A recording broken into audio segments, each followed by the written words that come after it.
What on earth does a pastor do every day?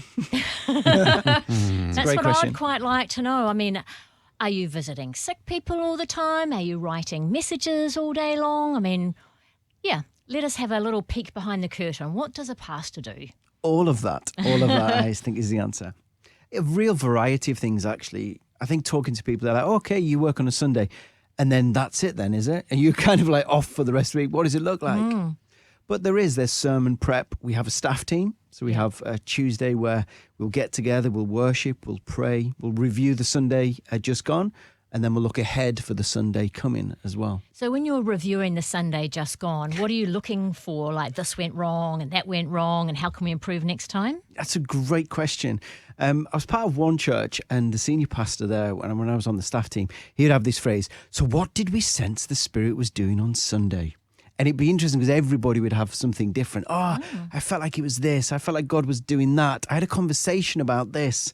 So it's really interesting, actually. Just we're looking for, did people engage? Did you have a key conversation that maybe we need to follow up on? Is there something that we kind of maybe would tweak for this coming Sunday? What was the general feel of it? You know, did people come away? There's a good sign if people are talking at the end and you have to chase people out. It feels like a good Sunday because they're not rushing to get home for their Sunday roast. Nice. And what else does a pastor do? So a pastor would take a lot of time praying and thinking things through. So typically on a Monday, we would just have that space where we would be thinking back, praying about the Sunday gone, praying about the Sunday coming, and just listening, maybe just listening to God of saying, God, is there people that we spoke to on Sunday that we would like to kind of follow up and chase up on there? Because I think you can go into a week and miss that. So just start the week off really just praying, reflecting. So with a pastor, you guys are pastoral, you're in the community, you're always pretty much on call. Yeah. Can it bleed into your own life and cause burnout? And how would you avoid burnout? Absolutely, 100% Lee, it can. And, you know, the other day my wife said to me, she was, you know, having breakfast. I came down with my phone in my hand. It was 6:30 in the morning. And she said, Paul, like, it's 6:30 in the morning and you're asking me about a text that's coming in. Like, we haven't started kind of work yet. And the tricky thing is, like, Eugene Peterson said, you know, this is a vocation, not a job. But it is also a job as well. There's times where you want to start and stop, but I think that can be difficult really to boundary yourself and to put things in place where you say, I've not got my phone, I'm not looking at emails, and I'm doing this now. So within your organisation, are there people above you that will look out for you and kind of take concern and work around your mental health and well-being? Yeah, there are, absolutely, and that's really good. To connect with them people that have been doing it for a little bit longer. So I connect with other vineyard leaders across New Zealand, and they've recommended spiritual directors actually based in the States, and you can kind of go online and talk to them and just offload all these things. Nice. So just back to what a pastor does on a day-to-day We'll get basis. there. Yeah, we'll nail it down. Yeah, I really want to know. So what else do you do? Well, it is some of the typical stuff. So, you know, visiting someone that had a fall in the church recently. So you go around to the hospital, you know, you buy flowers, and then you just so happen to know a couple of other people in the congregation who work at that church. So you text them, maybe see if they're around to say hello as well. Right. There's a lot of talk writing, prepping, new things that you want to implement. There's meeting with the youth, sometimes speak at the youth group, thinking about the children's ministry, what we're doing with the children's work, the worship team, there's a bit of rota in. The funny thing is that actually you have to do so many things. There's fundraising, there's board meetings, there's administration, there's facilitating, there's a building manager, there's project manager, there's all sorts of staffing issues and things that actually you have to deal with. It's not just turning up and delivering a talk. But also, I imagine, Paul, that you are walking with people through some really tough stuff in their lives. Absolutely. You have the privilege of just journeying with people. People will open up and tell you things that's really personal and really hard, really vulnerable. And it's a real privilege to be in that space and to be able to listen deeply to some of them things.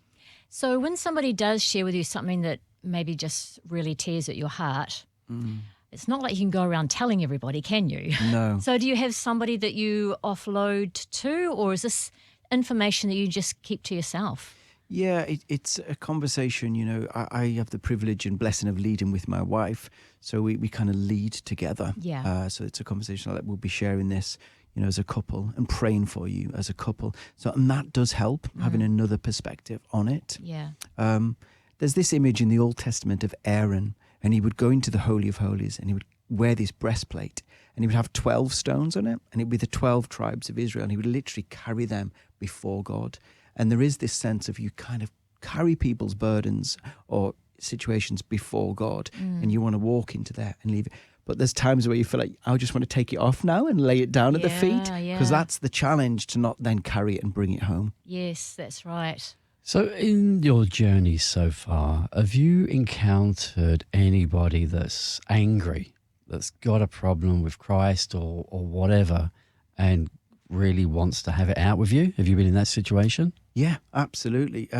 Thinking in London, we were in central London, there was all kinds of situations where people would fly off the handle. So my friend and colleague, she would wear the dog collar, an Anglican minister, on the London Underground, and she would have people scream in her face just because what she represented, the dog collar, the church, Christianity, and it does evoke a lot of emotions within people. And I think it's just a case of allowing that space and saying, hey, let's walk together. Come and tell me. Let's go and step outside. Come and tell me what's going on in there. I'm here to listen, and not fueling it, but actually trying to de-escalate it and take it to one side. Because you can understand it, can't you? Yeah. There's been a lot of abuses in the past and probably still going on now.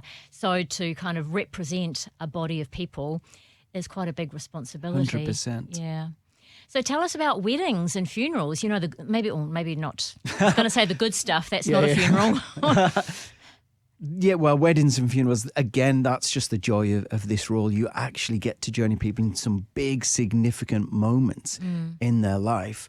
And just to go deep, just for a little bit, actually, when I was last here in New Zealand 10 years ago, I was part of an Anglican church, and I had the privilege, actually, of doing somebody's wedding, and then 6 months later, I then did his funeral. Oh dear, that's sad. And you've journeyed with the family and friends as they celebrate and journey towards a wedding, but then you also journey with this family as you then prepare their funeral. Wow. And how was that for you? It was a real learning curve. It was really humbling. I was aware that this specific person, he was terminally ill. So then when you're doing the marriage prep, you're saying you do fully know what's happening here. You're fully aware of what you're getting into. And then to visit him in hospital, and then he had Bible verses constantly on a loop from online on a TV screen, just tune over scriptures. And then again, just doing their funeral and being aware that it's the same people that you've prayed with and thank God for the wedding, but then you're now praying and standing with them in their grief. Yeah. Well, it's been really interesting chatting with you, finding out about what a pastor does, the highs and the lows, the deep and the not so deep. So thanks for sharing. Thank you. Yes.